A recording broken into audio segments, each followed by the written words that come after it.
แต่ฉันว่ารู้แอป KBB หนึ่งเชิงอัปเดตอย่างที่ของระบบการฝากถอนมาในจิ๋วหรือละอะไรจิ๋วเชแต่ละจิ๋วคอเลยอย่างสำหรับว่าการฝากถอนนั่นจะไปฝากถอนผ่านเอาเว็บไซต์อันเดเนี่ยต่อเลยอัปเดตระบบเชียอัปเดตนะรู้แอปKBB นะตาจะเป็นมาลิมเติมถอนนะสำหรับการฝากถอนผ่านเว็บไซต์จะเป็นการเราGoogle Chrome อย่างหรือเอา Google นะอย่างจะไปเราค้นหาที่ KBB ชอบแต่ KBB เราไต่ก็ค้นหาหมดอย่าง เราจะกันอะไรก็เนี่ยขนาดนั้นตอนแต่จะนี่ก็จะชื่ออะไรนะที่อย่างแต่เราในเรื่องที่กูเรียกกูชิดสาวอย่างแต่ชิดที่เท่ากูยงอย่างก็เท่านั้นจะเป็นเราเนี่ยเราขอแต่เข้าสู่ระบบอย่างนะเข้าสู่ระบบสินะตอนเนี่ยขอสมัครก็สมัครนะมันก็เลยอุดเชียก็เนี่ยขอเข้าสู่ระบบสิอย่างแต่เราได้ตัวกูยาวภาษาอังกฤษอย่างแต่ชิมันแต่นั้นกูเรียนภาษาไทยนะเข้าสู่ระบบจะนี่ก็จะชื่ออะไรนะอย่างขั้นตอนนั้นเจ้าก็ที่ฉันนี่ก็จะก็ตัวอีเมลตัวอย่าง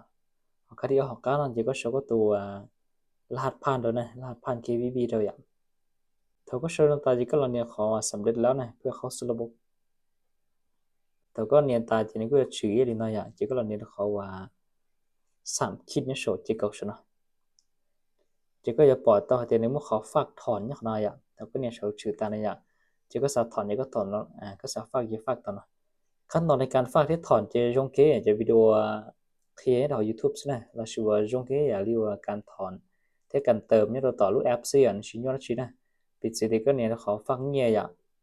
งก็เนี่ยฟังเงียจะยังมัวบัญชีธนาคารโล USDT บอกละชิ้นเนี่ยดอลลาร์อีอย่างเก่าซินะชิ้นมันชิ้นสับสนเลย